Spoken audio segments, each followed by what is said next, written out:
May mga animation or cinematic trailer si Moontoon kung saan pinaglalaban niya ang mga hero. At sa bidyong ito, aalamin natin kung accurate nga ba ang animation versus reality dito sa Mobile Legends. Sa animation or cinematic trailer ni Moontoon, lamang si Terizla kay Leomord. Sa labanan nilang dalawa, ang nagwagi ay si Terizla. At ngayon, alamin natin kung talaga bang accurate yung lakas nilang dalawa. Umpisahan natin sa no item. So paalala lang sa mga nanonood dyan, ito ay hero experiment lang, kaya sabayan lang at walang ilagan ng skills.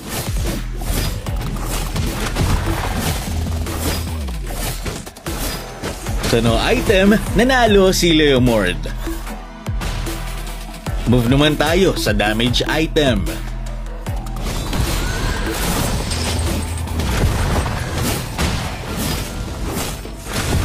Naunang ma-takedown si Terizla, pero na-takedown din si Leomord gawa ng first kill. Move naman tayo, lahat ay defense item. Tignan natin kung sino ang mananalo.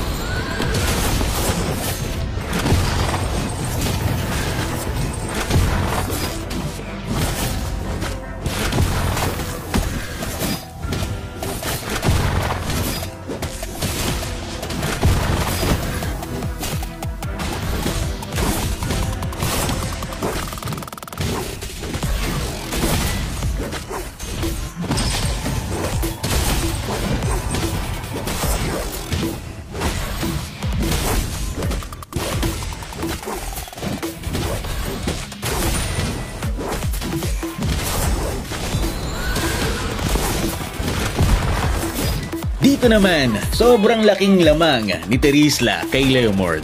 Next naman natin ay 3 damage item at 3 defense item na pinagsama.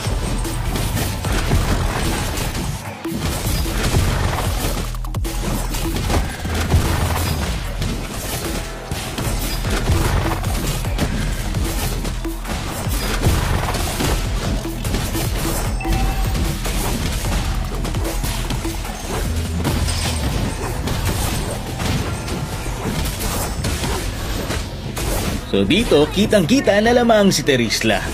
Next natin, any item na. So ito na yung pwedeng gamitin mo sa totoong game. Anong mangyayari kapag nagsabayan silang dalawa?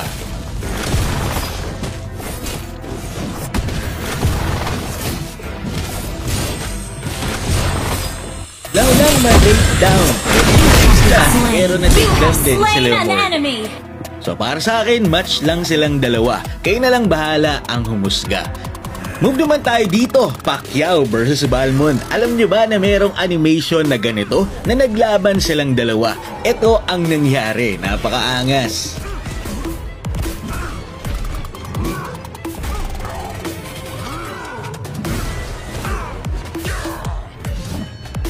So dito, makikita nyo, nakain na sana ni Balmond. Ang problema, tumulong bigla si Eudora.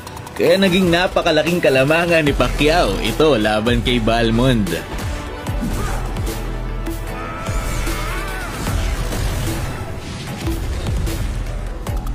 So dito sa video, lamang na lamang si Pacquiao kay Balmond. Tingnan natin kung accurate ba ito. Alamin natin, no item muna. Unahin ko dito lagi ang aking first skill para merong dagdag na shield.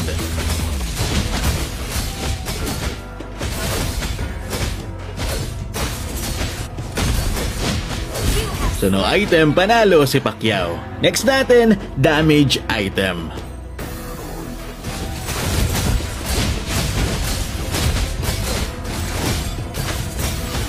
So panalo pa rin si Pacquiao. Sunod naman natin ay defense item.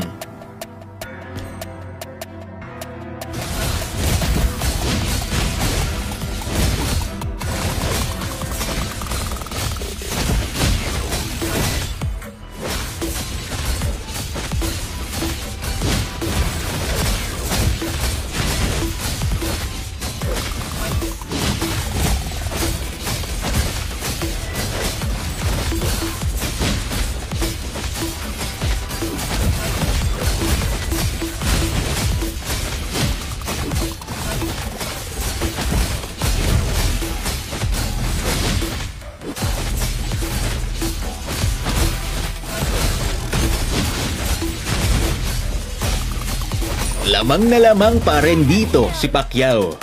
Any item na ito, let's go!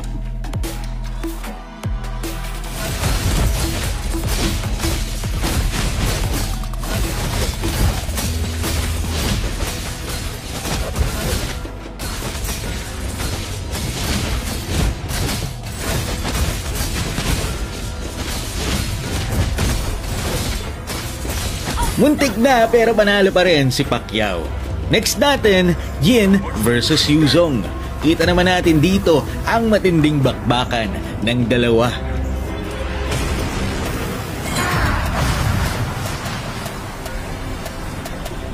Escape. The Black Dragon bowed to my power in his previous incarnation. What are you? I'm the true master of this land. Face your doom!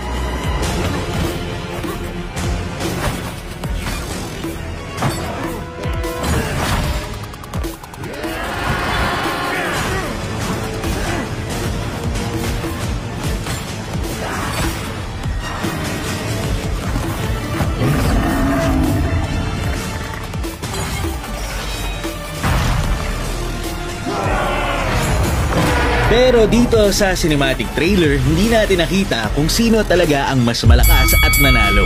Tingnan natin kung sino ang mananalo sa totoong laban. So umpisa natin, no item, level 15.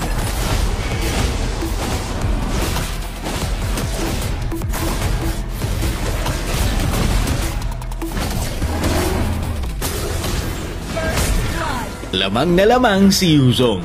Move naman tayo, damage item.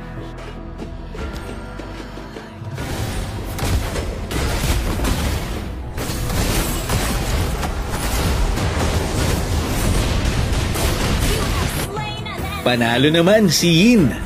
Move naman tayo, defense item.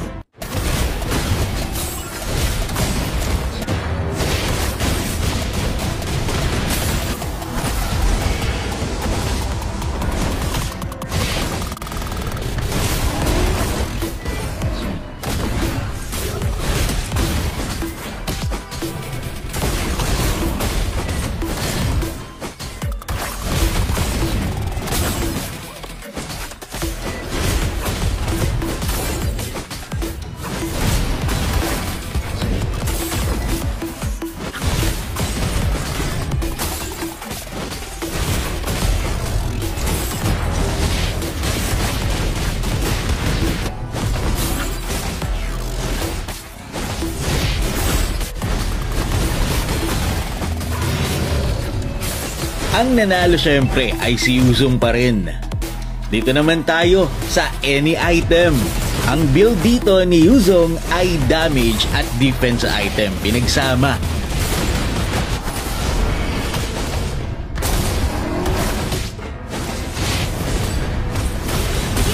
Panalo si Yin kapag ganito ang item. Try naman natin yung normal na item dito kay Yuzong, kung saan isa lang halos yung damage item.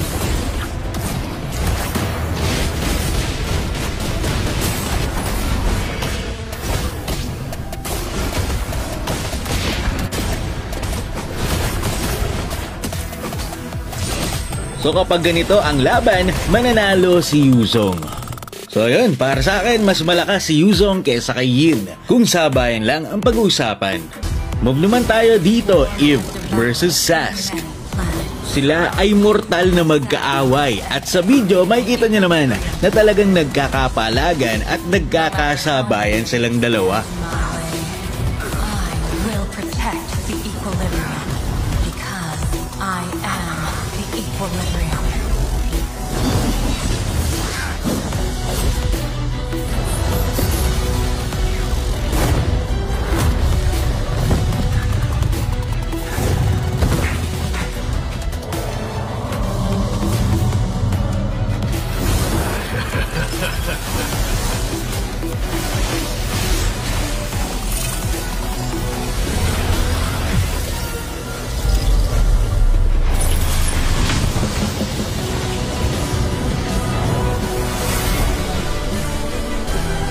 At dito sa video, hindi din malinaw kung sino ang nanalo sa kanilang labanan.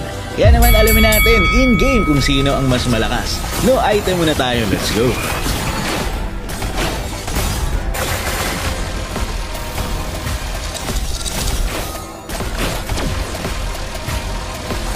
Kung sabayan lang, panalo si Sasuke. Next natin ay damage item.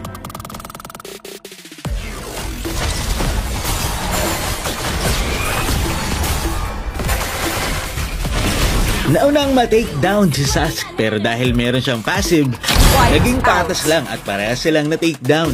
Pero try nating ulitin, mag-ultimate naman ako agad.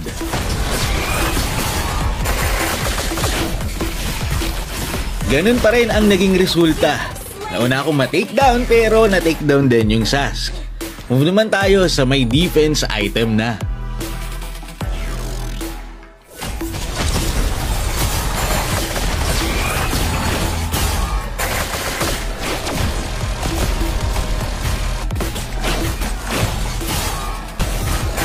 Sasuke na ang nanalo.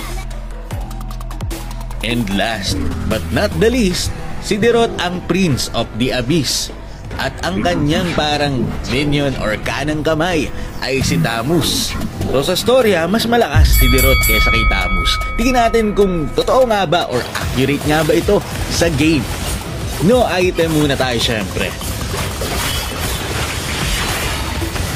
Talo si Dirot, no item. Next natin, may damage item na. So close fight, pero panalo pa rin si Tamus. Defense item naman tayo, let's go.